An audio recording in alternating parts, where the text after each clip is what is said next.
নির্বাচনের শোরগোলের আড়ালে কি চাপা পড়ে যাবে আলু চাষিদের আর্তনাদ? একের পর এক আলু চাষির আত্মহত্যার পরেও রাজ্য সরকারের এই নির্লিপ্ততা কি মুখ বুজে মেনে নেবে রাজ্যবাসী? পশ্চিম মেদিনীপুরে মাত্র 2 সপ্তাহের মধ্যে 3 জন কৃষক আত্মহত্যা করেছেন। গত কয়েক বছরে এই জেলাতেই আত্মঘাতী হয়েছেন 136 জন অন্নদাতা। হুগলি থেকে মালদা, পূর্ব বর্ধমান থেকে জলপাইগুড়ি, রাজ্য জুড়ে আজ শুধু আলু চাষিদের কান্নার রোল। ঋণের দায়ে ক্রমশ দীর্ঘ হচ্ছে মৃত্যু মিছিল, আর তথাকথিত মামাটি মানুষের সরকার চুপ। কোনো আওয়াজ নেই মুখ্যমন্ত্রী বা কৃষিমন্ত্রীর মুখে। কেন জানেন? কারণ প্রকৃতির এই খামখেয়ালিপনায় নয়, এই মৃত্যু মিছিলের জন্য দায়ী নবান্নে বসে থাকা সরকারের চরম অদূরদর্শিতা। স্পষ্ট ভাষায় বললে, নিজের পিঠ বাঁচাতে বাংলার আলু চাষিদের মৃত্যু পরোয়ানা নিজের হাতে লিখে দিয়েছেন মুখ্যমন্ত্রী মমতা বন্দ্যোপাধ্যায়। এবছর রাজ্যে আলুর বাম্পার ফলন হয়েছে, অথচ চাষির পকেটে কানাকড়িও নেই। অন্নদাতাদের এই করুণ পরিণতির নেপথ্যে রয়েছে তৃণমূল সরকারের এক সর্বনাশা নীতি। তারই ময়না তদন্ত করব এই প্রতিবেদনে। গত বছর রাজ্যে আলুর দাম নিয়ন্ত্রণের নামে সস্তার রাজনীতি করেছিলেন মমতা বন্দ্যোপাধ্যায়। যে কোনো বিষয়েই যেমনটা করে থাকেন তিনি। হঠাৎ নবান্ন থেকে নির্দেশ দেওয়া হলো ভিন রাজ্যে আলু রপ্তানি করা যাবে না। মমতা সরকার ভেবেছিল এভাবে তারা বাহবা কুড়োবে, কিন্তু ফল হলো মারাত্মক। পশ্চিমবঙ্গের আলু ব্যবসায়ীরা ওড়িশা, ঝাড়খণ্ড এবং অসমের মতো বিশাল ও স্থায়ী বাজারগুলো চিরতরে হারিয়ে ফেললেন। আর সেই সুযোগে ওই রাজ্যগুলোর বাজারের দখল নিল পাঞ্জাব এবং উত্তরপ্রদেশের আলু ব্যবসায়ীরা। আজ বাংলায় 1,40,00,000 টন আলুর রেকর্ড ফলন হয়েছে, কিন্তু সেই আলু কিনবে কে? রফতানির বাজার তো তৃণমূলের অহংকারের আগেই হাতছাড়া। ভিন রাজ্যে রফতানি করতে না পেরে আজ মাঠেই আলুর দাম তলানিতে, আর লক্ষ লক্ষ টাকা মহাজনী ঋণের বোঝা কাঁধে নিয়ে দিশেহারা আলু চাষিরা। 1 বিঘা জমিতে আলু চাষ করতে কৃষকের খরচ হয় 25 থেকে 33,000 টাকা।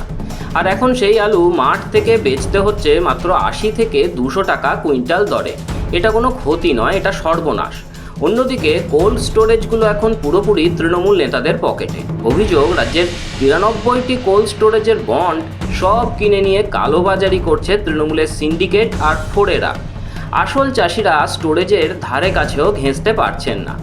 208 টাকা কুইন্টাল স্টোরেজ ভাড়ার সঙ্গে জলের দরে আলু বিক্রির জোড়া ফলায় কৃষকের কোমর ভেঙে যাচ্ছে। আর যদি কোনো কৃষক মরিয়া হয়ে নিজের আলু অন্য কোথাও নিয়ে যেতে চান, রাস্তায় ওত পেতে আছে তোলাবাজ প্রশাসন। আলুর গাড়ি ধরলেই 30 থেকে 40,000 টাকা পর্যন্ত ফাইন করা হচ্ছে। এই বহুমুখী লুটের চাপ সহ্য করতে না পেরেই তো কৃষকরা আত্মহত্যার পথ বেছে নিচ্ছেন।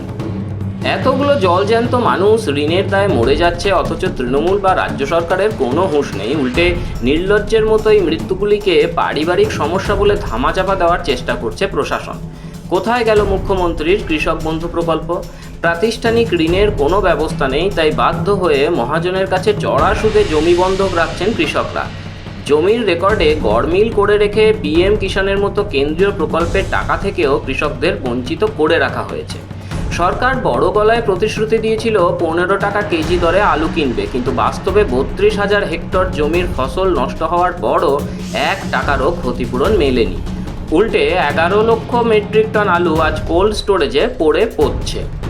যে সরকার চাষির ফসলের দাম দিতে পারে না, যে সরকার কোল্ড স্টোরেজ মাফিয়াদের স্বার্থে অন্নদাতাদের মৃত্যুর মুখে ঠেলে দেয়, সেই সরকারের ক্ষমতায় থাকার কোনো নৈতিক অধিকার নেই। মমতা বন্দ্যোপাধ্যায় নিজের রাজনৈতিক স্বার্থ চরিতার্থ করতে গিয়ে পশ্চিমবঙ্গের কৃষিক্ষেত্রকে শ্মশানে পরিণত করেছেন। অন্নদাতাদের এই চোখের জল আর আত্মাহুতি বৃথা যেতে দেওয়া যায় না। তৃণমূলের এই কৃষক মারা নীতির বিরুদ্ধে রুখে দাঁড়ানোর এটাই মোক্ষম সময়। আমাদের বক্তব্যের সঙ্গে সহমত হলে এই ভিডিওটি লাইক ও শেয়ার করে ছড়িয়ে দিন। তৃণমূলের অপশাসনের বিরুদ্ধে এরকম সোচ্চার ভিডিও দেখতে সাবস্ক্রাইব করুন চ্যানেলটি। ব্যুরো রিপোর্ট, মাধ্যম।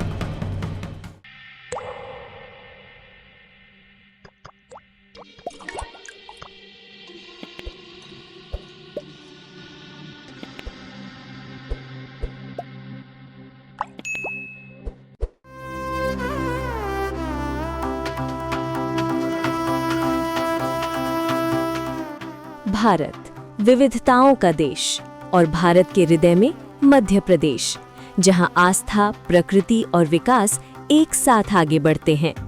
प्रधानमंत्री नरेंद्र मोदी जी का विजन पर्यटन को केवल भ्रमण नहीं, आर्थिक सशक्तिकरण का माध्यम बनाना, और उस विजन को जमीन पर उतारने का संकल्प मुख्यमंत्री डॉक्टर मोहन यादव का मिशन।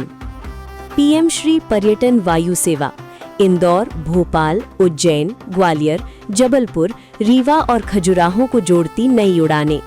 तीर्थयात्रियों और पर्यटकों के लिए बेहतर सड़कें, ठहरने की आधुनिक सुविधाएं। महाकालेश्वर ज्योतिर्लिंग आस्था का कालजयी केंद्र। ओमकारेश्वर ज्योतिर्लिंग अद्वैत चेतना का तीर्थ। अमरकंटक नर्मदा का उद्गम। चित्रकूट राम कथा की पावन भूमि।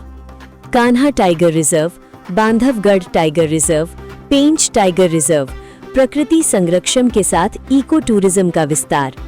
कूनो और गांधी सागर वन्यजीव संरक्षण की नई पहचान। प्राणपुर, सावरवानी और लाडपुर खास सर्वश्रेष्ठ पर्यटन ग्राम। चंदेरी का क्राफ्ट हैंडलूम टूरिज्म विलेज रोजगार और परंपरा का संगम। मोदी जी का विजन भारत को वैश्विक पर्यटन मानचित्र पर अग्रणी बनाना।